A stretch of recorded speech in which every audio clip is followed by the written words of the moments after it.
d'abord les autorités, puisqu'il va faire bien entendu des recommandations. Ensuite, nous avons également des messages qui vont être adressés aux praticiens dans leur ensemble, directement, et puis des messages qui vont être adressés au grand public. Le conseil scientifique va se nourrir de différentes informations et du travail qui va être réalisé par les différents groupes que la coordination a constitués, avec différentes cellules comme vous pourrez le voir sur ce schéma, et les résultats de ces productions seront donc mis en valeur. Donc pour aujourd'hui, on va s'arrêter là sur le conseil scientifique indépendant. La description du fonctionnement a fait l'objet d'un document qui est au format PDF, et tous les documents PDF que nous allons vous présenter, ou on va vous présenter des extraits aujourd'hui, vont être mis en ligne et seront à votre disposition, et on vous encourage bien sûr à les diffuser et à communiquer sur ce sujet. Le deuxième point qui concernait donc le groupe de travail, en fait c'était un groupe de travail unique puisque c'était un groupe de travail parlementaire avec la résolution dont Martine Bonner va vous parler. Merci beaucoup, bonjour à toutes et à tous. Je reprécise aussi devant vous, je l'avais déjà fait la dernière fois, que je n'ai absolument aucun lien ni conflit d'intérêt avec une quelconque société pharmaceutique, ni avec une quelconque autre société. Donc cette proposition de résolution, je l'avais annoncée début janvier. Elle consiste en quoi? Elle consiste en demander très clairement au gouvernement de faire marche arrière sur l'état d'urgence sanitaire. Cette proposition de résolution est en un article unique, revenir dans le droit commun. Je vous rappelle que nous avions dans le Code de santé publique tous les outils nécessaires et suffisants pour gérer cette crise sanitaire depuis le début, donc depuis mars 2020. Et nous avons été contraints, les parlementaires, de débattre autour de l'état d'urgence sanitaire, puisque nous sommes toujours et encore dans cette période d'exception. Ma proposition de résolution a été signée par plusieurs parlementaires de façon transpartisane. Elle est aujourd'hui sur le site de l'Assemblée nationale. Vous pouvez en prendre connaissance et surtout nous attendons une date pour pouvoir l'examiner en séance publique, donc dans l'hémicycle. Merci. Donc nous lançons bien sûr un appel à tous les parlementaires et surtout au groupe Liberté et Territoires de passer en priorité cette résolution dans la prochaine niche, puisque nous considérons qu'il y a urgence à traiter ce sujet. Troisième point, nous avons donc un groupe de travail qui a énormément avancé sur tous les aspects stratégie thérapeutique. Alors, je vais passer la parole au docteur Claire Delval et à Claude Escarguel. J'insiste pour dire que nous présentons en fait l'expérience clinique de médecins de terrain et des différents médecins donc de tous les collectifs qui sont regroupés. C'est extrêmement important d'en avoir conscience parce qu'on parle de choses que l'on connaît. Et on partage avec vous nos expériences. Bonjour, donc je suis Claire Delval, je suis médecin généraliste installée en libéral.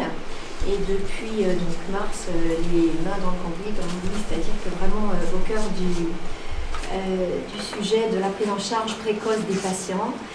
Je n'ai pas effectivement de conflit d'intérêt avec aucun lien avec l'industrie. Et si je suis là aujourd'hui, si je suis sortie de mon cabinet et de ma petite ville d'installation pour venir ici, c'est parce que j'en avais assez d'entendre, chaque fois que je tourne le bouton de la radio, qu'il n'y avait pas de traitement, qu'il n'y avait pas de solution, en dehors de rester chez soi, se cacher, espérer ne pas être sur la route, sur le chemin du virus, et sinon attendre la vaccination. C'est toute le contraire de ce que je vis au quotidien dans mon cabinet. Depuis longtemps, je suis engagée sur les traitements de terrain et ça fait toute la différence. Au mois de mars, comme tout le monde, j'étais extrêmement inquiète de ce qui nous arrivait.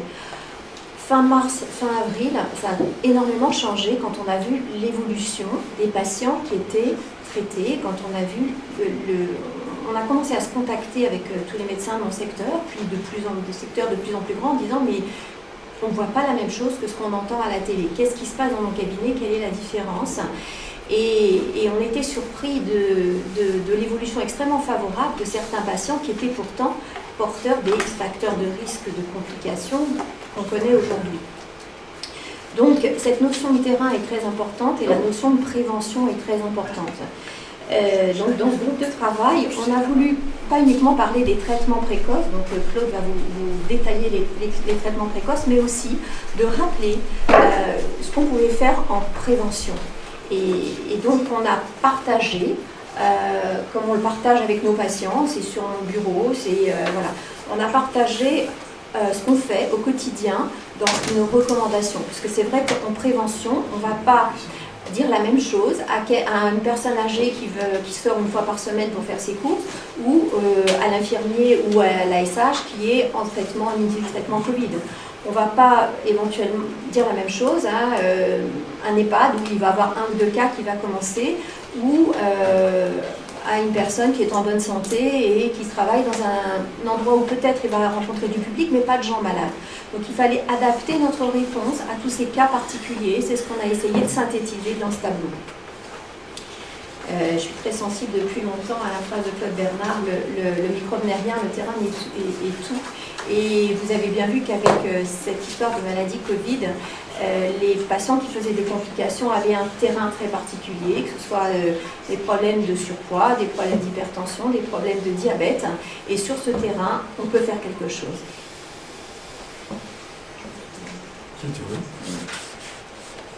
Merci Claire, je me présente, Claude Escarguel, microbiologiste, ancien hospitalier, ancien président du syndicat des praticiens des hôpitaux généraux. Voilà, je suis amené à vous parler du traitement et je voudrais quand même rappeler que depuis le début de l'épidémie, on entendait une phrase qui était donnée par les autorités sanitaires, alias M. Véran, M. Salomon, Karine Lacombe et M. Brouet du Conseil de l'Ordre, il n'y a pas de traitement. Et deuxièmement, il ne faut surtout pas utiliser d'antibiotiques. Et ça m'a rappelé un article de l'Express qui avait parlé récemment de complotistes. Qu'est-ce qu'un complotiste? C'est quelqu'un qui affirme des choses sur des croyances sans jamais les avoir démontrées. Or là, nous sommes exactement dans la même situation. Ces gens ont affirmé des croyances sur une maladie nouvelle dont ils ne connaissaient rien. Et les premiers qui ont commencé à traiter, au contraire, ont été, disons, rejetés. Dans le même temps, les milliers de médecins dans le monde entier et en France qui ont traité leurs malades dès les premiers symptômes, comme ils en avaient l'habitude, notamment dans les pneumopathies atypiques, ont traité avec des antibiotiques, ont eu, alors grande surprise, comme vient de vous le présenter Claire, de 50 à 80% de diminution des hospitalisations et décès. C'était à pas en croire les yeux, de telle manière que M.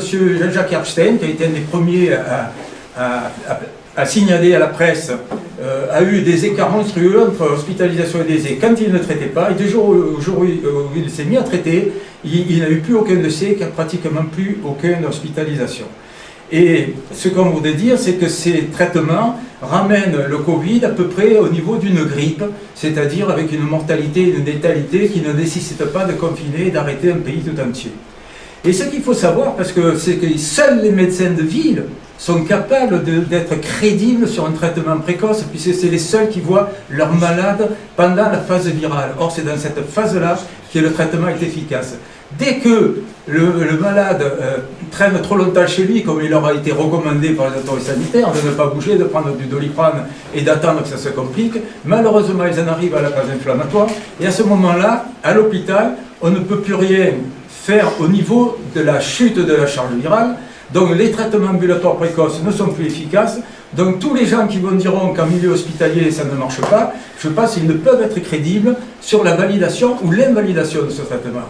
Il faut savoir que ce traitement, nous avons demandé aux autorités sanitaires de le valider, de prendre des cohortes de médecins généralistes qui traitaient d'autres cohortes qui ne traitaient pas. Ça n'a jamais été fait. Pourquoi? On se demande pourquoi. mais peut-être qu'on aura la réponse plus tard. Donc vous avez ici notre tableau des préconisations qui donc détermine bien la thérapeutique en fonction des situations asymptomatiques, post-symptomatiques, des malades qui ont des formes qui traînent au bout de 4, 5 jours, 7 jours, et des formes beaucoup plus graves. Et donc vous voyez qu'à chaque fois on utilise des molécules qui font partie de l'arsenal thérapeutique de certaines familles, bien sûr certaines familles d'antibiotiques qu'on utilisait classiquement. Et ce sont les macrolides avec l'azithromycine, clarithromycine, et ce sont aussi des cyclines qui sont classiquement utilisées dans cette clinique, et l'ivermectine qui est ce qu'on appelle un macrolide-like puisqu'il a une formule voisine de l'azithromycine. Donc il faut savoir que ces préconisations sont toutes sourcées et vous avez à la fin de notre travail toutes les publications internationales en français et en anglais qui justifient l'utilisation thérapeutique. Donc ceux qui vous diront ça ne marche pas, regardez de suite si ce sont, premièrement s'ils ont des conflits d'intérêts, et deuxièmement s'ils sont hospitaliers ou si c'est des médecins de ville qui l'ont pratiqué. Vous trouverez peu de médecins de ville qui ont fait ce traitement qui vous diront que ça ne marche pas. Alors les cibles de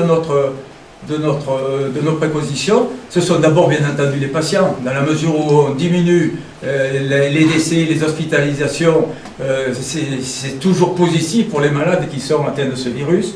Ensuite, c'est surtout aussi pour le parcours de soins, c'est-à-dire qu'on désengorge les hôpitaux, on permet à ces gens qui sont à l'hôpital de ne plus être débordés comme ils le sont actuellement, et qui évite aussi le confinement. Et donc on voit la troisième cible de notre protocole de travail, ce sont tous ces gens qui aujourd'hui subissent une absence totalement de liberté dans leur exercice professionnel, parce que nous pensons que le traitement est une alternative au confinement, en diminuant la charge virale des malades, en diminuant les hospitalisations, en diminuant les causes de décès, on arrive, si vous voulez, à éviter ce que le chef de l'État cherche à éviter en ce moment, à savoir un confinement dans des normes qui sont incompatibles avec l'activité économique.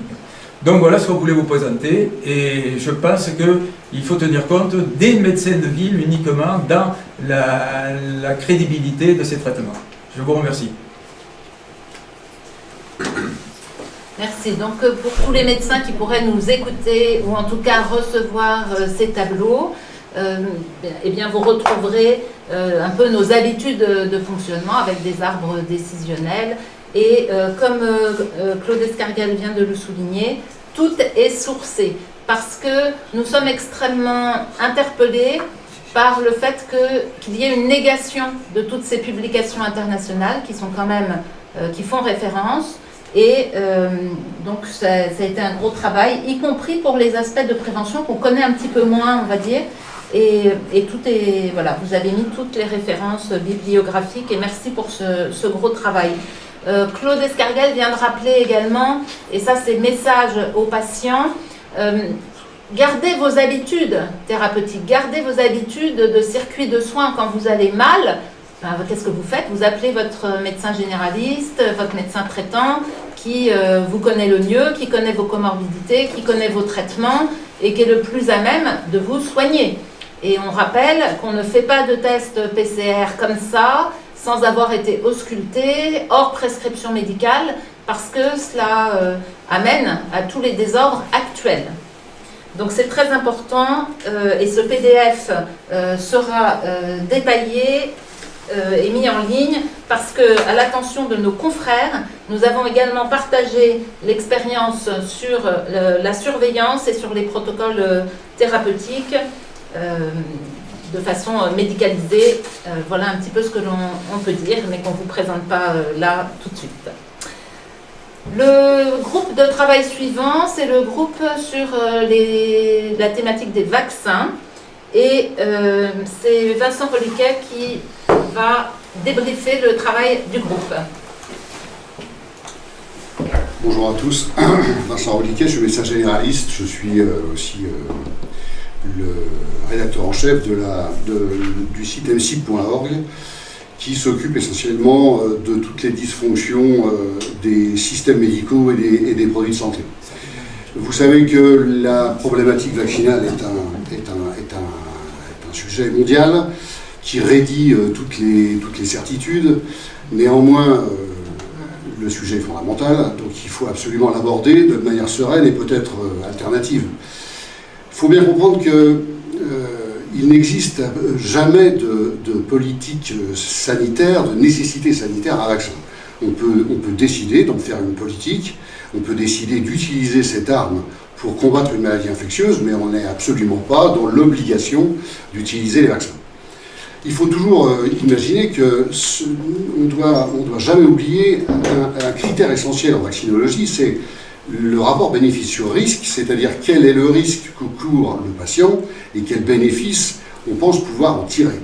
Donc encore une fois, il faut faire retour sur les critères de morbidité et de mortalité qui entachent la Covid-19 dans les pays développés, et à partir de là, il est licite de pouvoir apporter quelques critiques à la partie vaccinale. Il faut comprendre aussi que les techniques choisies pour sortir des vaccins en moins d'un an sont obligatoirement des vaccins novateurs, des vaccins qui font appel à des technologies totalement nouvelles, et naturellement, il faut bien être persuadé que dès lors qu'un vaccin n'a pas été testé de manière conventionnelle sur 5 à 10 ans de développement, on peut s'attendre à avoir des réveils douloureux dans les semaines qui suivent leur mise sur le marché. Vous allez pouvoir voir sur ce PowerPoint la somme astronomique de manque aux critères de bonne pratique des essais médicaux qui ont été tous utilisés par la plupart des industriels pour accélérer le développement et la mise sur le marché de leurs vaccins. Le problème est grave, c'est-à-dire qu'à partir du moment où on n'a pas un seul protocole d'analyse qui est scientifiquement inattaquable, on peut se demander pour quelles raisons tous les industriels en même temps ont tous cherché à probablement masquer des failles de technique ou des failles de raisonnement. Vous voyez que les biais de recrutement des sujets dans la plupart des études, on en a retrouvé pas mal. Vous avez le double aveugle qui est une nécessité absolue dans un essai randomisé moderne. Aucun double aveugle n'a été utilisé pour ces études. Les résultats intermédiaires, il faut comprendre que quand on fait la moitié de l'analyse d'un essai thérapeutique en milieu de protocole, le double aveugle est forcément levé, puisqu'on sait d'emblée quel patient a eu quelle pathologie par rapport au traitement ou par rapport au placebo. Nous avons eu des utilisations absolument honteuses de produits qui remplaçaient les médicaments, les placebos à la place en face des produits à tester. On a même vu des médicaments affreusement réactogènes introduits par une firme anglaise en cours d'étude. On a vu des perdus de vue dans certaines études qui montrent qu'il y avait probablement énormément d'effets secondaires qui n'ont pas été enregistrés puisque les gens sont partis. Les analyses statistiques sont réalisées généralement de manière flatteuse et jamais dans le dur, c'est-à-dire dans l'ITT, dans l'intention de traiter des patients. Bon, résultat, aujourd'hui c'est compliqué. Vous avez bien compris que si on veut, maintenant que les premières doses vaccinales ont été délivrées dans le monde entier, à partir de 2 à 3 produits, maintenant on n'a plus qu'à attendre que spontanément les effets indésirables graves soient signalés aux officines. Donc si un médecin souhaite taire un effet indésirable, y compris un décès, il n'y a aucun problème pour que ce décès ne remonte pas à la pharmacovigilance mondiale. Aujourd'hui, nous avons, alors de manière certaine, 438 décès en Europe qui sont plus ou moins à rapporter à la vaccination Covid. Il faut bien comprendre qu'à partir du moment où vous prenez une personne âgée ou une personne fragile et que dans les suites immédiates, cette personne présente un décès, il sera très facile de ne pas imputer le décès à la vaccination et de l'imputer à la maladie ou au grand âge. Mais c'est donc une façon tout à fait malhonnête de présenter un vaccin comme étant un vaccin sans risque. Je vous rappelle qu'en France, on continue à nous dire que les vaccins, on peut apporter de complications. En Europe, on a des statistiques qui sont quand même très interpellantes. On ne comprend pas pourquoi, par exemple, 76% des effets indésirables graves apparaissent chez les femmes. Et on a quand même 80% des effets secondaires qui apparaissent dans la tranche d'âge qu'on pensait relativement costaud, c'est-à-dire les 16-64 ans. Et ce n'est pas les personnes âgées qui présentent le plus d'effets secondaires, c'est les 16-64 ans. Alors, on a des statistiques toujours les mêmes, des statistiques qui sont des statistiques volontaires, c'est-à-dire sur une pharmacovigilance passive. On attend que l'on signale les effets secondaires graves au gouvernement et aux États. Aux États-Unis, nous avons des statistiques à peu près identiques pour 329 décès, et ce qui est intéressant pour 22 000 doses distribuées. C'est donc pas non plus quelque chose d'énorme, mais il faut bien comprendre qu'on n'attendait pas autant de décès suspects sur cette première phase des effets secondaires possibles des vaccins. On attend sur ces vaccins, qui sont des vaccins relativement peu connus, des effets indésirables graves, plutôt retardés à très retardés. Ce qui est intéressant dans les statistiques américaines, c'est qu'on s'aperçoit que 3% des patients qui ont reçu généralement une première dose, pas encore la deuxième dose, 3% sont dans un état de détresse tel qu'ils ne sont plus capables de travailler. Certains sont hospitalisés, certains sont couchés, certains ne peuvent plus s'alimenter seuls. C'est quasiment du 3%, c'est quand même absolument énorme. Nous voulons signaler notre inquiétude concernant 3 pays et 3 pratiques vaccinales. Il n'est pas question d'y attacher une corrélation. Nous avons remarqué que Brésil, Angleterre et USA ont tous les 3 utilisé le vaccin AstraZeneca de manière récente, et que ces 3 pays ont vu apparaître très rapidement après l'instauration des phases 1, phase 2, phase 3 AstraZeneca, ont vu apparaître des variants, et des variants a priori plus agressifs ou plus contagieux que le SARS-CoV-2 de départ. Avec tout ce que vous avez entendu, vous avez bien compris qu'il y a quand même un problème avec ces vaccins. On nous avait dit que l'AMM, l'autorisation de mise sur le marché, était conditionnelle car il n'y a pas de traitement. Alors pourquoi prendre autant de risques alors que, comme on vous l'a dit il y a quelques minutes, il y aurait des traitements préventifs et curatifs dans le monde entier utilisés, et qui invaliderait l'aventure de certains vaccins pour certaines populations. Il ne faut pas oublier une dernière population qui, hélas, est en danger, c'est la population des femmes enceintes. Je dois rappeler que tous les industriels actuellement dont les produits sont sur le marché, tous ont exclu de manière draconienne les femmes enceintes de leurs essais thérapeutiques. Les contraceptions étaient obligatoires. C'est allé au-delà, puisqu'on a réclamé à ce que les hommes en période d'activité génitale n'aient pas de rapport sexuel pendant les 28 jours qui suivent les injections vaccinales avec des femmes en période d'activité génitale. Donc il nous paraît totalement surréaliste d'inclure des femmes enceintes dans un protocole de vaccin anti-Covid, alors que pas un seul industriel a voulu s'intéresser au problème.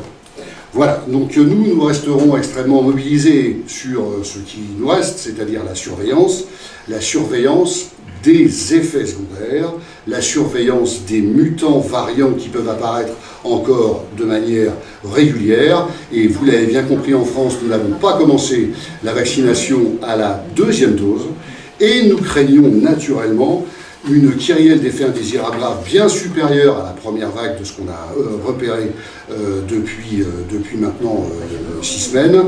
Et bien entendu, nous continuerons à avoir un regard extrêmement vif sur le problème. Tout ce que je vous ai dit aujourd'hui sera... vous pouvez retrouver tous ces chiffres dans les parutions que nous allons publier. Je vous remercie. Je passe la parole à Martine Valère. Merci beaucoup pour cette présentation et cette mise au point tout à fait complète. Peut-être dire au nom de tous, les choses soient très claires, nous ne sommes pas du tout anti-vaccin. Il faut vraiment le redire, le préciser. Je voulais vous informer que cette semaine, au Conseil de l'Europe, le 28 janvier, et je fais partie aussi de l'Assemblée parlementaire française auprès du Conseil de l'Europe, qui statue sur les droits des 880 millions d'Européens. Nous avons voté une résolution qui précise de façon très claire qu'il n'y a aucune obligation vaccinale. C'est un droit fondamental de chaque citoyen vivant en Europe de choisir ou non cette possibilité thérapeutique, donc le vaccin, aller se faire vacciner ou non. C'est une résolution qui précise cette stratégie sur le plan éthique et qui rappelle aussi qu'aucune discrimination sociale, professionnelle ou autre ne doit être appliquée si jamais un individu refuserait cette solution thérapeutique que je mets bien évidemment en parallèle avec tout ce qui vient de vous être présenté et peut-être, donc le traitement précoce. Peut-être aussi rappeler qu'actuellement en France, la stratégie vaccinale a commencé. Elle est confrontée à des problématiques logistiques. Donc on sait très bien que même les personnes âgées, prioritaires, les personnes vulnérables et les professionnels de santé qui sont prévus pour être vaccinés en tout premier, il faudra plusieurs mois pour que cela arrive à réalité. Donc pendant ce temps-là, nous ne pouvons pas négliger la possibilité d'accompagner les citoyens par une autre stratégie. D'un côté, la stratégie vaccinale, dont acte, c'est le choix aujourd'hui du gouvernement, mais ce qui vous a été présenté, je le reprécise, il y a d'autres possibilités, et quand les personnes sont malades, elles doivent absolument être accompagnées. Nous sommes tous responsables en tant que professionnels de santé, et je tenais vraiment à le rappeler. Aussi un élément inquiétant qui s'est déroulé la semaine dernière à l'Assemblée nationale, la suppression de la commission d'information Covid. Vous vous souvenez, cette mise en place d'une mission d'information dès le début de la crise en mars 2020, qui s'était auto-saisie pour devenir commission d'enquête. Cette commission d'enquête a rendu ses conclusions avant Noël, mais il avait été, c'était un engagement fort de la majorité que cette mission d'information continue jusqu'à la fin de la crise sanitaire. Or, le fait majoritaire a entraîné cette semaine la suppression de cette mission d'enquête. Je tenais à le repréciser et c'est inquiétant. Merci beaucoup. Donc, double appel à nos confrères. Le premier concernant justement la stratégie thérapeutique. Eh bien, nos confrères de terrain, on va vous dire, faites-vous votre propre expérience par rapport à ces tableaux qu'on vous a présentés.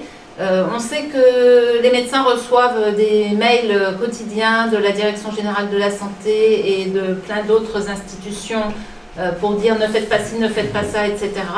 Nous allons vous recommander de vous faire votre propre expérience puisque c'est finalement ce que l'on a fait nous-mêmes qui nous a permis justement de vérifier que ces traitements ambulatoires précoces fonctionnent.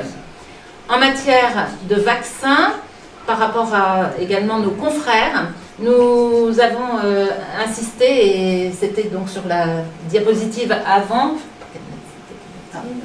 on veut donc insister sur le fait qu'il doit y avoir une liberté de prescription pour les médecins des vaccins, premier point.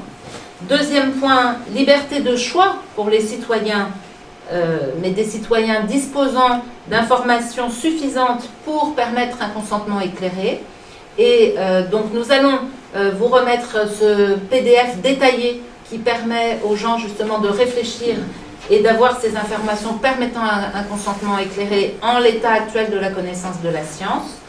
Et comme le docteur Vonner le rappelait, ce consentement doit être exercé sans extorsion ni menace. Et nous sommes extrêmement inquiets aujourd'hui des créations de passeports sanitaires, de licenciements de professionnels, dont dans les EHPAD, nous avons des confrères qui ont été licenciés ou des infirmiers ou aides-soignants qui sont menacés. Et également, on espère avoir le respect des clauses de conscience donc des uns et des autres. Notre appel, c'est également avoir la réponse à tous nos questionnements, donc entre autres se présenter par le Dr Reliquet sur les dossiers d'enregistrement, sur les événements indésirables, mais également au niveau de l'Europe, je crois qu'il a été discuté les accès aux contrats et aux dossiers de prix obtenus par les États. Et là, on a un manque de transparence totale. Donc, normalement, en tant que contribuable, on doit avoir, y compris au niveau de l'Europe, des réponses sur tous ces sujets. Cellule supplémentaire, groupe de travail, la cellule chiffres. Donc, je vais donner la parole au Dr Gérard Guillaume.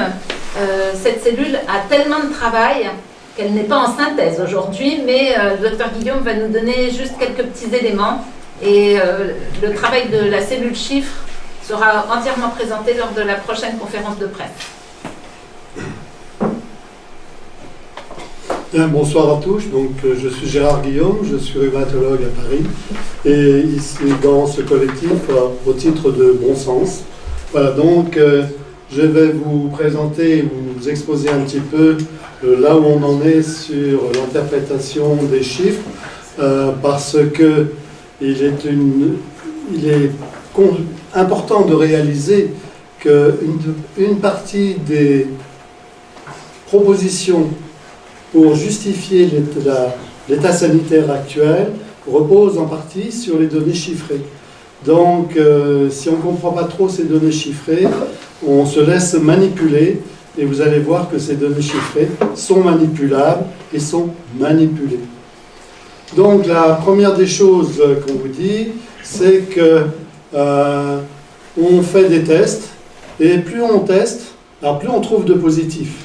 Et déjà, la première des choses, d'être positif, ça ne veut pas dire obligatoirement être malade, et encore moins que l'on va être hospitalisé.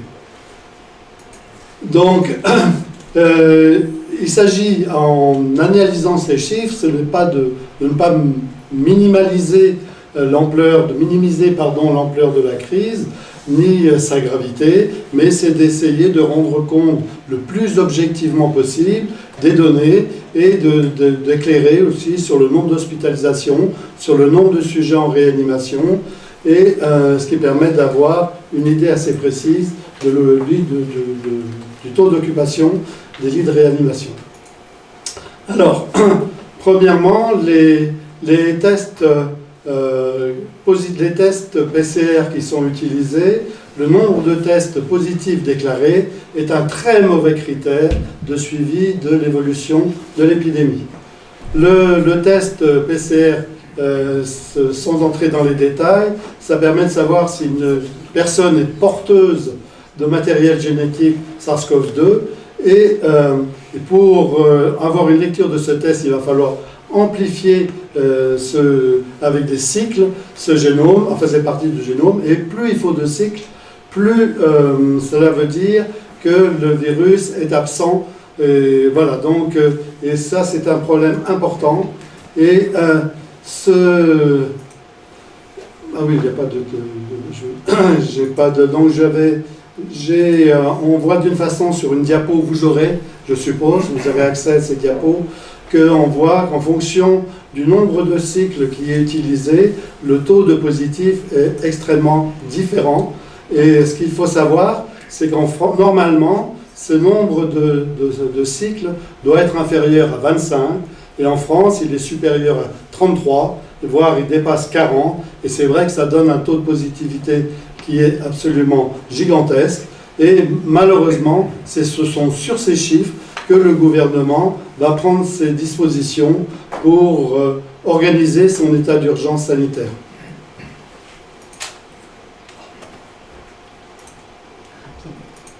Je les teste. Ah, voilà, en gros, si vous voulez, sur le nombre de tests réalisés, le nombre de positifs varie entre 6,5 et 7,5 de positifs.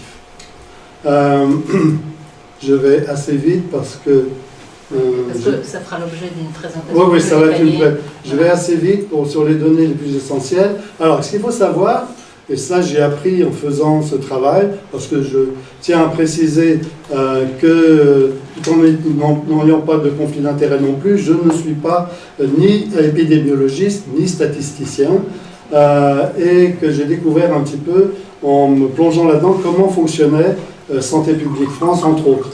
Donc, avec un décompte quotidien des décès à l'hôpital, et avec un système de statistique qui s'appelle CIVIC, Système d'information pour le suivi des victimes, et qui prend comme diagnostic de Covid, non pas la clinique, mais éventuellement ces tests PCR et éventuellement les scanners du thorax. Alors, ça c'est à l'hôpital. Le suivi en EHPAD, eh bien, ce sont les structures de l'EHPAD qui font remonter les informations. Et à domicile, pour le domicile, ce sont les études des certificats de décès. On parle le centre d'épidémiologie sur les causes médicales de décès qui s'appelle CEPIDIC, qui est lié à l'INSERM, et souvent sous forme de papier, donc ça met énormément de temps à être analysé. Et pour chaque patient, chaque maladie, on attribue un code, soit pour la maladie, soit pour un traumatisme, soit pour une cause externe. Et ça aboutit à un système de codage qui permet donc de comparer les données internationales, qui montre qu'il existe de très très grandes différences dans les systèmes de codage, ce qui fait qu'on conseille d'adopter un système de codage qui s'appelle le système IRIS, et qui va justement faciliter la classification internale des maladies qu'on appelle SIM. Donc ce système de codage ne va pas pour autant supprimer le travail des codeurs experts, et avec ce système de codage se base sur des règles de sélection, c'est-à-dire qui oblige à respecter les informations rapportées par le médecin certificateur, sauf que quand on se penche sur ces notions, on s'aperçoit que la cause initiale mentionnée elle peut être ambiguë, elle peut être erronée et ne pas répondre aux besoins statistiques classiques. Donc, il y a souvent, quand il y a par exemple plusieurs causes mentionnées, il y a une ambiguïté, il y a des enchaînements qui sont totalement improbables. Par exemple, la notion d'infarctus qui est à l'origine d'une grippe, tout ça, ça se voit, hein, il faut décoder tout ça, et puis il y a des causes initiales qui sont acceptables. Alors, mais quand il y a une cause initiale qui est acceptable, c'est pas pour autant simple d'analyser tout ça. Par exemple, on peut avoir un patient qui a eu une dépression grave et qui va se suicider. Or, bien entendu, alors c'est quoi la cause? C'est la dépression ou c'est le suicide du décès? Eh bien, là, inévitablement, c'est le suicide qui est rapporté comme cause initiale. Hein? On va s'arrêter là. Oui, mais je voulais donner des chiffres quand même. Ouais, alors, mais non, je vais être très vite. Je vais être très vite. Donc, alors, parmi les causes de décès, il y a des choses importantes à dire. Bien entendu, il y a les décès dus au Covid. Il y a les décès avec comorbidité, et puis il y a les décès sans Covid. C'est extrêmement difficile de faire le lien entre tout ça, et le CEPIDIC, là, le centre d'épidémiologie, fait la distinction entre les décès qui ont un lien confirmé avec le Covid, quand il y a des mentions qui sont précisées du type avéré, certains, positifs, prouvés, et puis ceux pour lesquels il y a une simple suspicion, où on parle de plausible, de possible et de potentiel. Ce qui fait que, alors, en sachant qu'on admet jusqu'à 4 causes possibles de décès dans la description des certificats. Donc vous imaginez un petit peu la complexité, et là je vais juste vous donner au 12 janvier les données telles qu'on les a, parce que ça c'est important. C'est au 12 janvier, on avait 28 297 décès, l'âge médian des décès de 85 ans, 92% ont plus de 85 ans, 54% sont des hommes, et quand on analyse tout ça, on s'aperçoit que seulement 54% des certificats sont des décès avec infection SARS-CoV confirmée. Soit on n'a pas donc 28 000 décès, comme on nous fait dire, dus au SARS-CoV, mais seulement 15 280, ce qui est quand même tout à fait différent. Merci. Alors vous avez vu que Gérard est passionné du sujet, mais il y a beaucoup de choses à dire, mais ça va faire l'objet de la prochaine conférence de presse parce que Gérard ne travaille pas tout seul, il y a également des mathématiciens donc dans ce groupe, il y a d'autres personnes et d'autres chiffres qu'il faut que l'on vous donne et on voudrait faire ça au calme, donc vous donner les bons chiffres, mais finalement on va retenir ça. Hein. Au 12 janvier, la réalité de l'état de patients décédés de SARS-CoV-2, c'est en gros la moitié de ce qui est annoncé officiellement. En gros, ça correspond à la moitié de ce qui est annoncé. Et quand on compare, c'est souvent difficile. J'ai plus de micro, mais c'est pas grave. En gros, à partir de là, ce qu'il faut, c'est se référer aux années précédentes. Et quand on se réfère aux années précédentes, on trouve qu'il n'y a pas une énorme différence. En particulier avec l'année 2015. 2015 a été l'année de mortalité la plus élevée depuis 1946.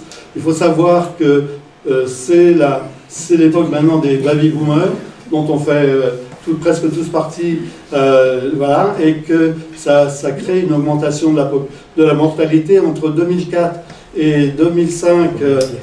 Entre 2004 et 2014, elle était de... Attendez, je vais vous dire, c'est important. Ah si, je voulais quand même. Non, mais il y a du teasing pour la prochaine conférence de presse. Voilà, en fait, vous aurez des schémas, il y a beaucoup de choses pour la prochaine conférence de presse. Et effectivement, ce qui est très perturbant, ce sont les méthodes d'analyse, les chiffres qui sont différents selon les sources, y compris les sources de l'État. Et point très important aussi, c'est l'omerta qu'il y a manifestement sur la publication d'un certain nombre de chiffres, puisqu'on a du mal à avoir accès, par exemple, aux PMSI, qui sont donc des fiches que les médecins remplissent au niveau hospitalier avec les causes de décès, les comorbidités, etc. Et ces fiches-là, par transparence, devraient nous être fournies et on n'a pas accès à tout cela.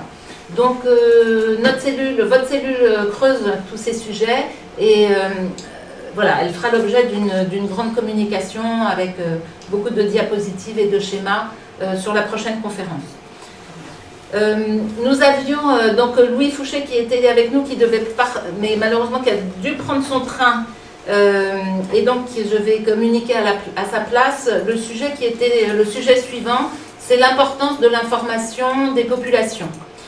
Alors d'abord il y a une population, c'est la population médicale, parce que depuis l'appel qu'on a lancé du 9 janvier, il faut que vous sachiez que nous sommes inondés de messages de confrères et consoeurs, même si déjà nous sommes, très nombreux, mais nous sommes inondés de messages où les gens témoignent de leur solitude, de leur incompréhension justement de cette situation, et beaucoup de médecins sont heureux de pouvoir finalement échanger avec nous et échanger grâce au maillage territorial qui a été mis en place par Réinfo Covid. Donc nous avons une cellule, les médecins parlent aux médecins, avec des groupes de travail au niveau départemental qui sont en train de se constituer de façon extrêmement active. Donc ça c'est un premier point, donc appel éventuellement à nos confrères qui nous entendent, si vous vous sentez seul, et justement, ou si vous voulez partager vos expériences, ou si vous êtes même menacé par les conseils de l'ordre, parce qu'en ce moment c'est ce qui arrive beaucoup, il y a beaucoup de convocations et beaucoup de menaces, eh bien rejoignez ces groupes entre pairs, c'est extrêmement important. Et autre maillage important mis en place par Réinfo Covid, également un maillage soignant, entre soignants, puisqu'on a, nous, ce qu'on peut témoigner au niveau du collectif Laissons les médecins prescrire, énormément d'infirmiers, d'aides-soignantes qui, là aussi, ont signé le manifeste La Quatrième Voie, sont interpellés de ce qui se passe en milieu hospitalier, etc. Donc c'est important que, voilà, qu'on se parle entre nous, et même qu'on assure du soutien, parce que beaucoup de de confrères, au-delà de la peur, même sont dans des états un peu dépressifs, il faut le dire, ou les gens du milieu hospitalier également, parce qu'il y a eu beaucoup déjà de fatigue, mais aujourd'hui c'est extrêmement complexe la situation à vivre et beaucoup de gens ont besoin de soutien. Donc à la fois groupe de soutien, groupe d'échange d'expérience. Et puis maillage également, les citoyens vers les citoyens, qui est donc mise en place également par l'équipe de Réinfo Covid. Ça, c'est l'étape numéro 6 pour nous. L'étape numéro 7, c'est la cellule qui travaille sur ce qui se passe dans les EHPAD. Donc c'est une cellule aujourd'hui qui ne va pas spécialement prendre la parole parce que pareil, c'est comme la cellule chiffre, elle est en plein travail. Et nous avons des témoignages de médecins d'EHPAD qui sont assez affolants. On a même des médecins d'EHPAD qui ont été licenciés pour avoir pris la parole ou avoir exigé la publication des chiffres des décès en EHPAD.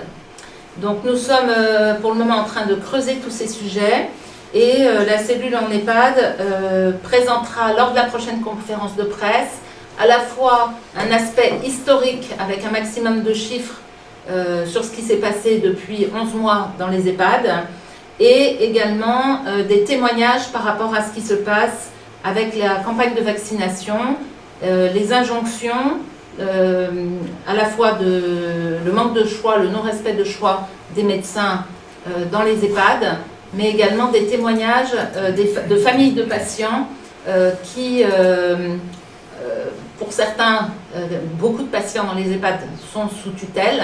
Les familles doivent prendre des décisions et elles ne sont pas libres de prendre des décisions sereinement. Et c'est une réalité que dans certains EHPAD, on menace ces familles de maintenir leurs proches dans les chambres, de ne pas avoir accès au réfectoire, etc. Donc ce n'est pas un mythe, ce ne sont pas tous les EHPAD, mais voilà, il y a de gros problèmes de terrain. Et en tant que médecin, nous sommes interpellés parce qu'une personne âgée qui ne peut plus être socialisée va être dans des glissements et des aggravations des pathologies extrêmement importantes. Donc, à ce stade, et à ce stade aussi de compilation de nos résultats, de nos travaux, de nos réflexions, nous sommes globalement quand même très inquiets de ce qui se passe. Et nous allons passer la parole de nouveau au Dr Bonner, qui va nous faire un petit peu la synthèse et les conséquences, les conclusions qu'on tire de toutes ces évaluations. Merci Violaine. Alors en effet, dans ce moment qui va être un peu solennel, je vais reprendre essentiellement ma casquette de parlementaire pour vous redire à quel point le contexte que vivent et que vous vivez tous, contexte surréaliste depuis le début de cette crise, depuis février-mars 2020, avec Violaine Guérin parlait de la souffrance psychique de nos confrères, mais les citoyens aujourd'hui vont mal, quel que soit l'âge, quelles que soient les filières professionnelles, les restaurateurs, les barman, les gens, les artistes, les filières du vivant, les étudiants, toute cette jeunesse aujourd'hui qui n'a pas accès aux universités, et on a appris récemment que les universités resteraient fermées en présentiel jusqu'en juin. Donc cette situation qu'on connaît tous, qui est très déstabilisante, doit devoir s'arrêter. Nous sommes sur le plan légal et nous sommes ici toujours extrêmement attentifs à faire vivre le droit et ce cadre légal.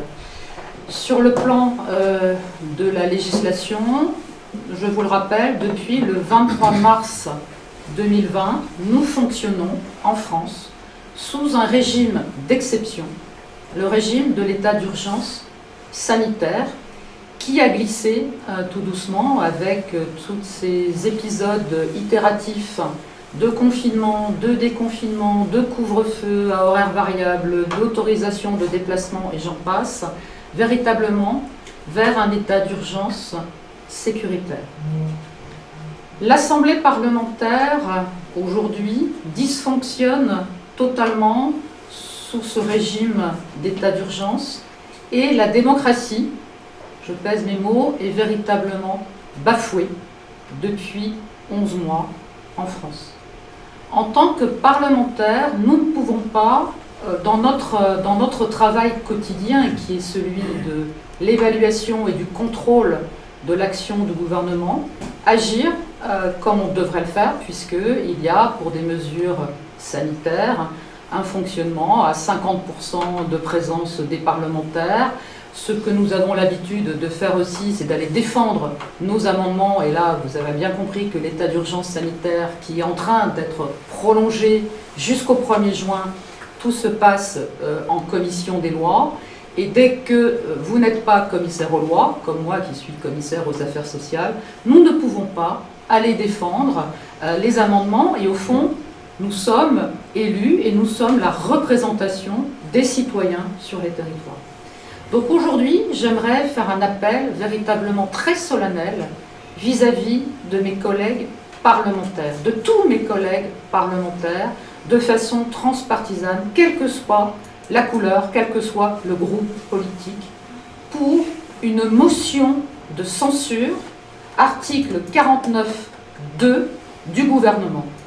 Nous sommes face aujourd'hui à un président qui a été élu, qui a mis en place un gouvernement en qui, nous les parlementaires, nous ne pouvons plus avoir confiance. Depuis 1 an environ maintenant, nous avons le même ministre de la Santé qui délègue très largement, trop largement, à la haute administration qui l'accompagne dans des prises de décision pour éclairer le Premier ministre et le gouvernement, tout cela se passant dans un conseil de défense particulièrement, en tout cas secret, rien ne transparaît. Là aussi, est-ce que dans une démocratie, on doit diriger un pays par le biais d'un conseil de défense? Nous avons aussi, vous le savez, un conseil scientifique qui, contrairement à celui que nous sommes en train de mettre en place, n'est pas du tout indépendant. Et c'est cela, véritablement, qu'il y a urgence à remettre complètement sur la table. Donc cet appel très solennel permettrait enfin de retrouver un fonctionnement parlementaire digne, décent de notre démocratie. Nous en appelons, en effet, j'en appelle à tous mes collègues parlementaires pour que cette motion de censure soit votée. Nous devons être 58 parlementaires pour demander cette motion de censure et qu'ensuite la majorité le vote. Je crois que les Français, aujourd'hui, attendent réellement d'un gouvernement qu'il prenne des décisions différentes. Tout ce qui a été fait depuis 11 mois, on le voit, entraîne une catastrophe économique et sociale de notre pays. Il est plus qu'urgent que cela cesse, il est plus qu'urgent que les parlementaires puissent à nouveau faire confiance dans ce gouvernement qui doit, lui, être responsable devant le Parlement. On nous fait croire qu'il y a des débats. Monsieur le Premier ministre Jean Castex est revenu préciser avant-hier qu'il y aurait des débats. Non, les quelques débats qui sont aujourd'hui à l'Assemblée nationale, c'est un monologue du Premier ministre. Selon l'article 50-1, nous sommes invités à voter après, nous parlementaires, mais ce vote ne s'impose pas au gouvernement. Donc redonnons, nous parlementaires, la confiance à un gouvernement nouveau.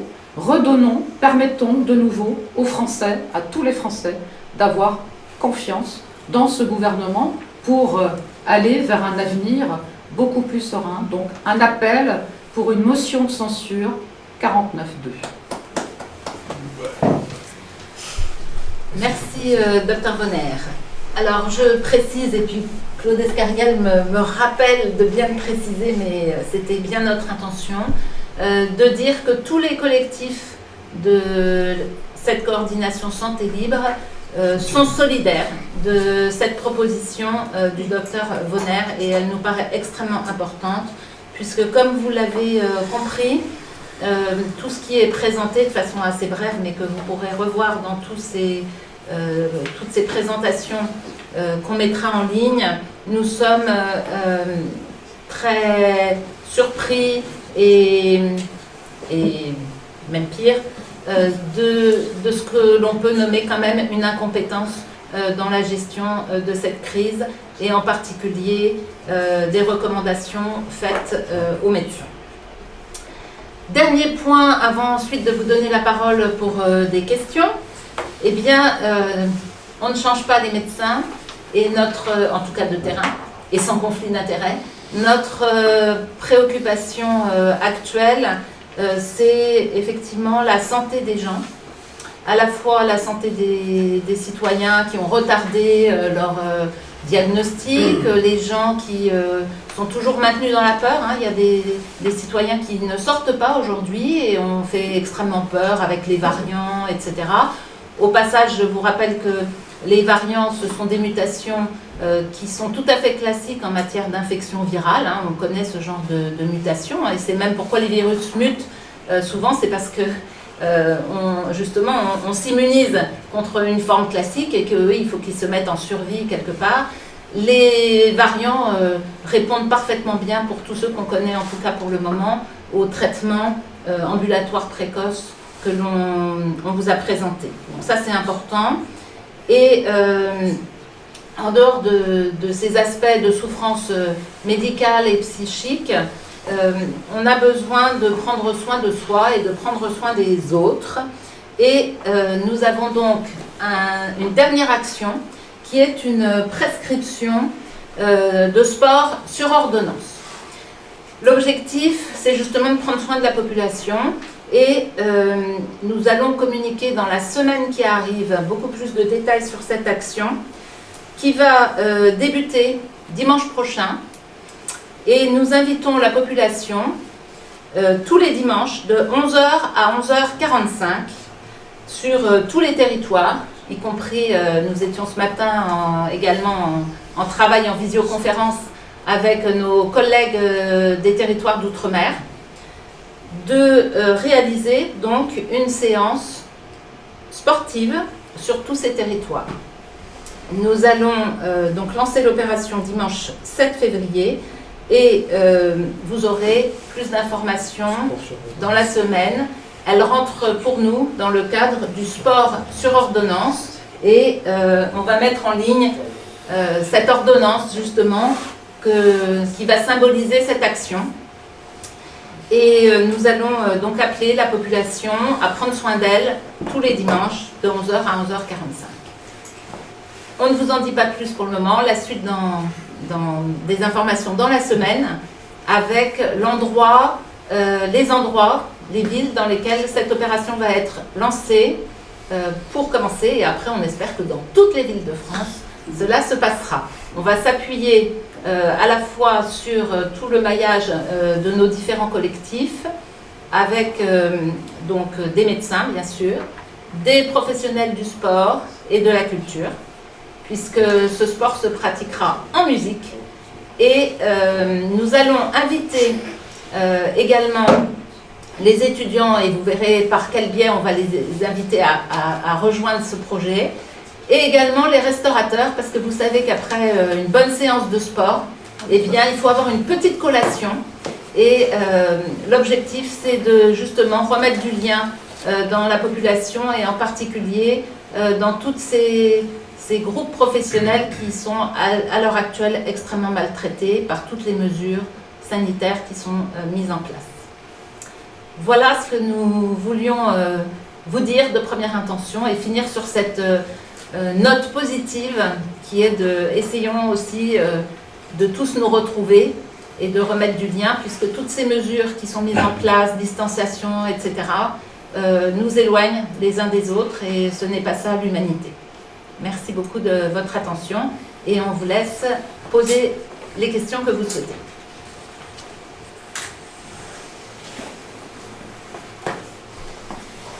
Alors j'en ai une. Yvan Villefol, du Figaro. Je ne représente pas mon journal, je viens à titre personnel.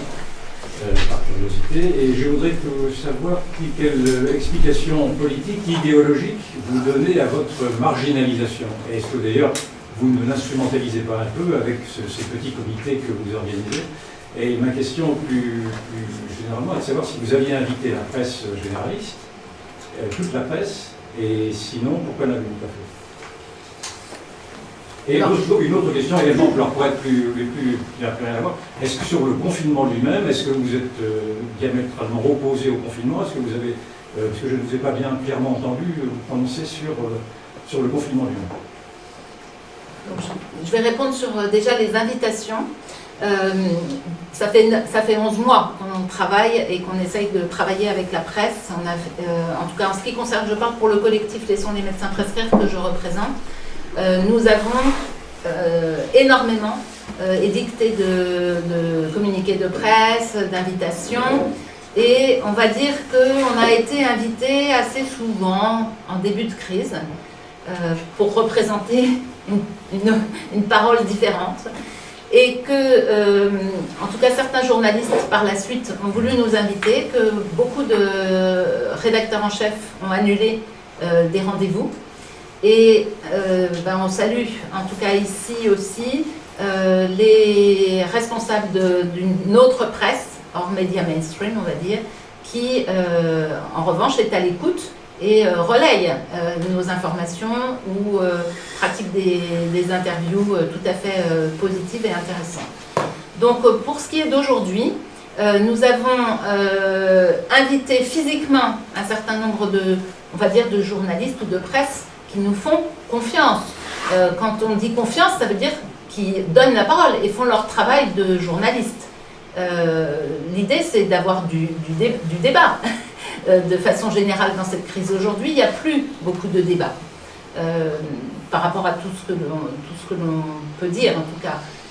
C'est extrêmement verrouillé et c'est bien dommage parce qu'aujourd'hui, c'est vrai qu'on aimerait aller sur les plateaux aussi et pouvoir être dans du débat. Mais la manière dont les journalistes travaillent aujourd'hui, même si on a l'illusion sur les plateaux d'avoir peut-être différentes parties, on n'est pas dans du débat, dans la façon dont la parole est distribuée, et c'est extrêmement dommage.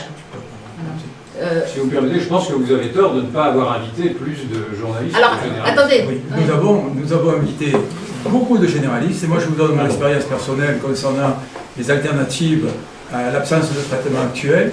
Nous ne sommes pas reçus. Je peux vous dire que les informations circulent, on leur envoie, que ce soit Le Monde, que ce soit Libération, que ce soit Le Figaro, que ce soit ou les plateaux télé. On souhaiterait qu'une chose, c'est qu'il y ait un débat, mais un débat entre ceux qui sont pour et ceux qui sont contre. Je vous garantis que là, on aurait des arguments. Mais je pense que des gens ont peur de ce débat. Ont peur de ce débat parce que depuis le début, ils ont dit qu'il ne faut pas traiter. Imaginez 2 secondes que notre position soit reconnue comme efficace. La position des médecins généralistes qui traitent dès les premiers symptômes. Mais ils n'invitent sur les plateaux que les professeurs de médecine hospitaliers qui, eux, ne voient les malades que trop tard dans la phase inflammatoire. Et ils disent tous, puisque j'en ai entendu parler, il y a un sacro-saint, disons, théorème classique, c'est viral, pas d'antibiotiques. Or, aujourd'hui, on a affaire à quelque chose d'assez exceptionnel, d'assez original, où justement les antibiotiques ont leur efficacité.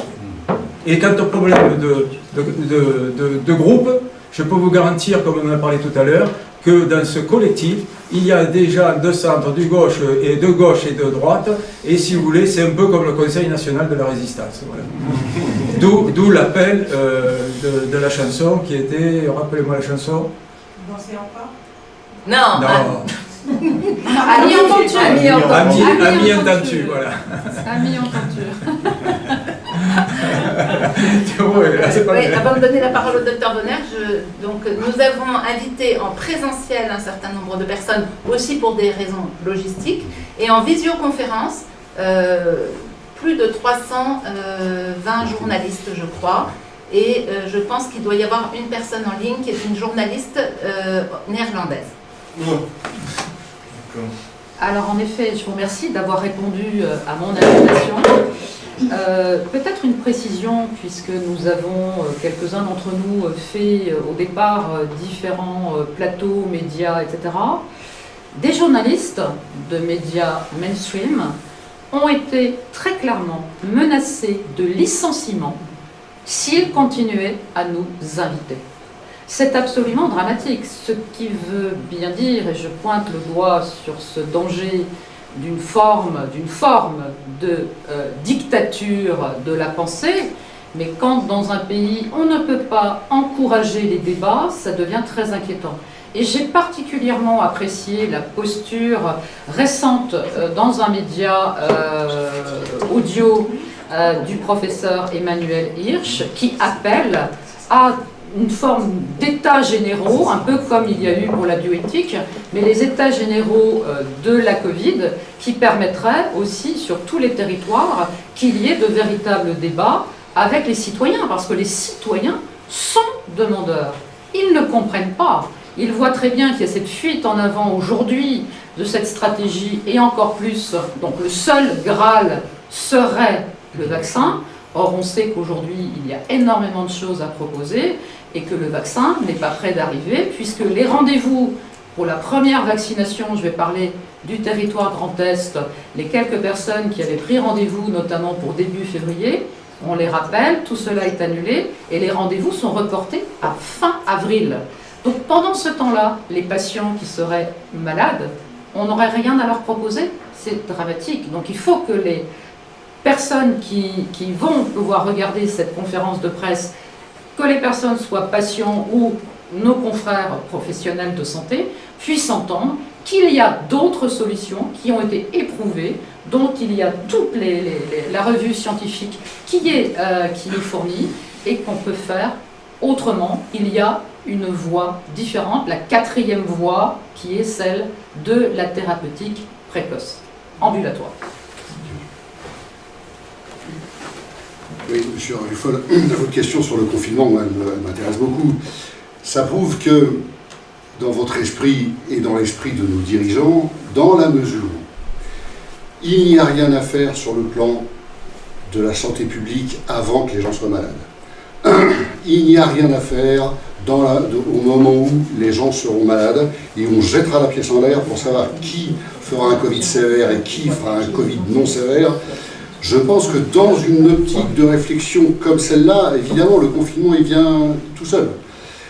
Ce que l'on s'évertue à vous expliquer avec tous nos traitements pré-maladie, c'est que précisément, si on arrive à obtenir un état immunitaire très supérieur des populations à ce qu'on a aujourd'hui, on pourrait espérer, encore une fois soyons prudents, on pourrait espérer que les Covid soient moins sévères. Si on traitait de manière extrêmement rapide avec des protocoles qui vont maintenant faire le tour du monde, qui font consensus partout, sauf évidemment sur les plateaux de télévision, eh bien on pourrait espérer que les Covid seraient bien moins sévères et il y aurait bien moins de rires. Aujourd'hui, comme la dernière fois, on s'était dit, la Covid, c'est une maladie de ville. Si on la traite en ville, elle ne va pas à l'hôpital. Et si elle ne va pas à l'hôpital, elle ne franchira jamais la porte de la réa.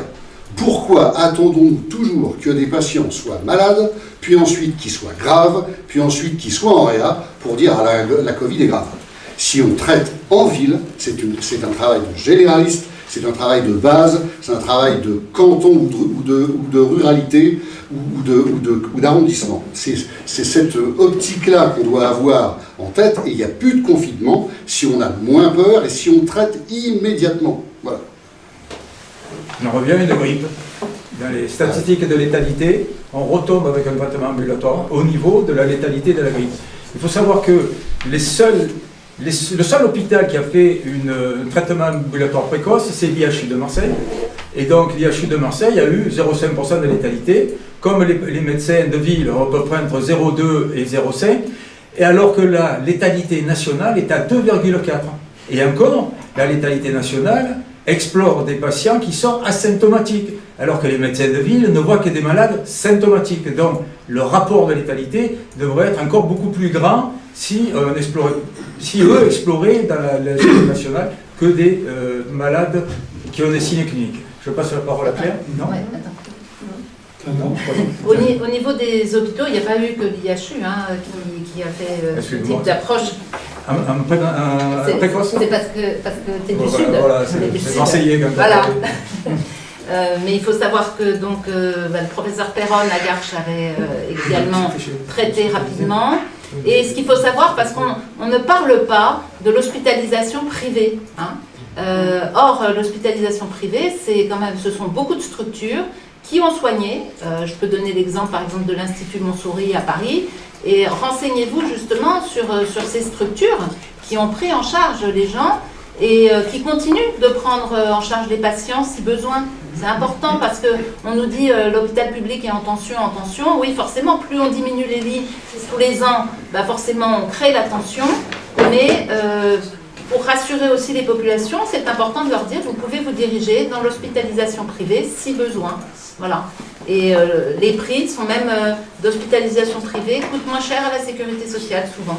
Et peu de gens le savent. Je voulais juste donner une précision. Le professeur Ioannidis de l'université de Stanford en Californie a fait un papier récemment. C'est une des sommités mondiales dans le domaine de l'épidémiologie qui a démontré, je dis bien démontré, que le confinement en tant que tel n'a aucun effet positif sur le ralentissement de l'épidémie. Au contraire, d'ailleurs, c'est quand on se confine, quand on s'enferme dans sa maison, on se contamine. On ne se contamine pas dans la rue, on se contamine chez soi et dans des espaces clos. Comme ici. Question suivante. Alors parlez bien fort parce qu'on a des retours comme quoi les retransmissions, le son n'est pas toujours bon. Alors on ne sait pas quelle retransmission ça concerne, mais voilà, parlez bien fort. Oui, d'accord. En gros, c'est pour savoir, parce qu'on a entendu dire qu'il y a beaucoup de grandes entreprises internationales, mondiales, qui prévoient donc, de faire un registre de vaccins pour faciliter le contrôle, enfin pour les voyageurs. Je ne sais pas si vous avez entendu dire ça, donc un registre mondial. Et donc, je ne sais pas quel est votre point de vue sur, y compris alors, par exemple. Nous, on parle surtout déjà de ce qu'on connaît. Après, c'est vrai qu'on suit beaucoup les informations et ce que l'on peut dire, en tout cas, c'est que IATA, qui est l'organisme international de l'aviation, met en place ces systèmes de contrôle de vaccination, veut mettre en place avec les compagnies aériennes. Certaines compagnies ont déjà mis en place. Et certaines compagnies ont déjà mis en place. Nous, à titre médical, parce que c'est ça nos paroles, on est extrêmement choqués parce qu'on est dans le non-respect du secret médical et on sait à quel point déjà il y a eu beaucoup d'effets pervers de tout ce qui est lâché sur le secret médical. Ça a commencé par exemple il y a quelques années avec les assurances. Et vous savez que certaines personnes qui ont eu des cancers, tout ça, ont dû, parfois, dans certains pays, ça a un petit peu changé en France, mais ne pouvaient même plus être rassurés. Et donc, notre préoccupation, c'est le respect du secret médical. Voilà. Et avec plein de mesures qui sont prises actuellement, on est dans le non-respect du secret médical. Donc, ça nous dérange en tant que médecin. Peut-être juste rajouter aussi, ce qui peut être extrêmement choquant, pour des personnes pour lesquelles il y aurait une contre-indication à la vaccination. Et ça existe. Donc ces personnes seraient des personnes de seconde zone qui n'auraient plus le droit d'accéder à certains lieux publics, qui n'auraient plus le droit de voyager. Je suis extrêmement choquée. Je rappelle qu'en France, quand même, nos valeurs sont liberté, égalité, fraternité. Et si les hommes et les femmes ne sont plus égaux en droit, c'est vraiment catastrophique.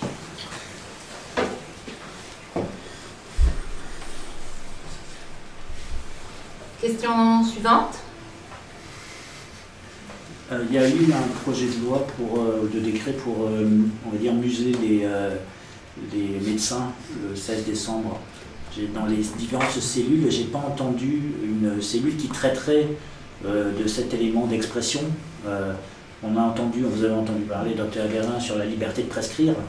C'est peut-être la suite de la liberté de non prescrire, mais est-ce que vous avez prévu? Alors, vous avez raison, en ce sens qu'on ne vous a pas parlé de 2 groupes de travail aujourd'hui, et on en parlera sur la prochaine conférence de presse, qui sont le groupe de travail justement qui concerne des mesures vis-à-vis du Conseil de l'Ordre, et également, les conseils de l'Ordre de façon générale, et les syndicats médicaux, parce qu'effectivement, on n'a pas été du tout défendu sur ces sujets qui nous inquiètent là également beaucoup. On a l'assurance maladie qui peut brutalement déconventionner l'un de nous, par exemple. Ça, c'est nouveau. Et quant au bridage de la liberté de la parole des médecins, c'est extrêmement choquant également, bien entendu. En fait, comme vous voyez, il y a beaucoup de chantiers en travail. Une dernière question, éventuellement? Moi, j'en ai une autre. Oui. En fait, il y a une étude qui est parue par l'INSERM le 28 janvier. Est-ce que vous êtes au courant où ils ont reconnu l'action de l'hydroxychloroquine sur, elle est faite, il y a dedans le docteur Jean-Michel Molina, entre autres, qui est un violent opposant à cela, et ils ont travaillé sur les cellules prédendritiques, et ils ont reconnu l'action dans cette étude de l'hydroxychloroquine. Et est-ce qu'il y a une cellule qui discute avec eux ou pas pour en tirer la leçon? Ça, c'est pas une étude in vivo, c'est une étude in vitro. Hein, c'est une étude in vitro, mais c'est déjà beaucoup, puisque cette étude a été prépubliée le 1er juillet l'année dernière et qu'elle vient d'être publiée maintenant en publication finale. En fait, il y a beaucoup d'études sur le SARS-CoV-2 et l'efficacité de l'hydroxychloroquine in vitro. On a tout un historique et également sur le SARS-CoV-1. Voilà, donc nous, on ne travaille pas là-dessus aujourd'hui, on n'est pas à ce stade, on travaille chez l'homme avec un grand H. Comme vous avez pu le constater, on l'a conservé dans les phases, disons, ou des débuts de phase inflammatoire des malades, puisque par son rôle d'immunomodulateur. Donc, si vous voulez, l'hydroxychloroquine a un rôle à jouer à un certain stade. Ce qu'ils ont tout mélangé, c'est de le tester souvent à un autre stade, et surtout sans l'utilisation de l'azithromycine. Souvent, ça a été dissocié. Tout à l'heure, vous parliez en communication qu'il y avait, on va dire, certains médecins qui allaient sur les plateaux de télévision qui disaient qu'il n'y avait pas de traitement précoce. Donc ça veut dire que quelque part, la science et la médecine pourraient éventuellement se rejoindre pour une fois. Et est-ce que ce n'est pas un moment justement de tendre le bras et de parler avec eux, peut-être? Écoutez, nous, ce qu'on va dire, c'est que, en tout cas, pour les médecins du collectif, laissons les médecins prescrire. Nous avons publié une étude à l'international et que l'INSERM n'a pas été très agréable avec notre publication. Donc, c'est pourtant dénier la réalité de notre expérience terrain. Donc, pour le moment, on va en rester là, parce que ce n'est pas encore très convivial, les échanges. Nous, nos travaux sur justement l'efficacité des macrolides et d'autres molécules ont été publiés à l'Académie de médecine, où elle a reçu un accueil qui n'est pas totalement défavorable de la part du président, et a reçu un accueil plus mitigé au niveau de l'Académie des sciences, sous prétexte qu'on citait justement l'IHU de Marseille et l'hydroxychloroquine. Je crois que ce débat sur l'hydroxychloroquine a complètement stérilisé le débat sur les traitements. Voilà, il y a eu des réactions tout à fait épidermiques, tout à fait irrationnelles, tout à fait tant sur la toxicité, alors que tous les malades qui ont des maladies auto-immunes sont traités sous plaquenil. Il y a une publication des rhumatologues italiens, 87 000 patients traités sous plaquenil, 20 personnes infectées à titre prophylactique, 20 personnes seulement infectées et aucune hospitalisation. Et il n'y a pas de mort, il n'y a pas eu de complications cardiaques telles qu'il est décrit et tout ça. Et on se demande pourquoi Mme Bachelot, à un moment donné, a pété un plomb et a parlé de l'hydroxychloroquine comme si c'était une molécule, alors que tout le monde en prend en Afrique. S'il y a beaucoup de gens en Afrique aussi qui évitent de faire une prophylaxie du Covid, c'est que c'est un effet prophylactique intéressant. Voilà. On a les mêmes retours des rhumatologues, de certains rhumatologues français, pour que vous le sachiez, et on se demande pourquoi ils ne publient pas ces informations, puisque elles sont les mêmes, les résultats sont les mêmes que ceux des collègues italiens. Donc on aimerait bien que nos universitaires rhumatologues qui ont ces données et dont on a eu connaissance aient le courage de les publier. Je voulais juste rajouter un petit élément, parce que j'ai cru comprendre tout à l'heure, Monsieur Joffol, que vous laissiez supposer que nous étions représentants, en fin de compte, de cette autre voie en fait, c'était que la poignée de professionnels qui étaient aujourd'hui devant vous. Je veux dire ô combien nous sommes nombreux en France, 30 000 médecins, professionnels de santé, 100 000 personnes ont signé aujourd'hui, à peu près à 98 000 ou 95 000, le manifeste des libertés. De nouveaux signataires arrivent en permanence. Donc aujourd'hui, nous ne sommes pas une toute petite minorité loufoque, mais nous sommes vraiment des professionnels et surtout mes confrères de terrain qui rapportent leur quotidien de professionnels et tout cet intérêt, j'insiste, de ce traitement ambulatoire précoce. Je ne doute pas du tout de ça. J'ai une autre question. Est-ce que vous expliquez votre marginalisation par une spécificité française ou est-ce que vous avez des contacts avec d'autres médecins européens qui connaissent le même sort? Alors nous faisons partie, en tout cas le collectif Laissons les médecins prescrire, hein, parce qu'il y a plusieurs collectifs représentés ici et d'autres par ailleurs, en contact avec les coordinations internationales. Justement, pourquoi on s'est retrouvé en contact avec les coordinations internationales? Parce qu'au mois de mars dernier, nous trouvions tellement bizarre ce qui se passait que nous avons créé ce collectif. Et le collectif a très vite intégré des médecins étrangers, espagnols, belges, suisses, italiens, etc. Et ces médecins nous ont transmis des informations qui étaient interpellantes exactement de la même manière. Donc ça, on est très au fait de ce qui se passe sur la planète entière, maintenant quasiment dans tous les pays du monde, y compris en Afrique noire ou autre. Ça, c'est important donc, de réaliser ça.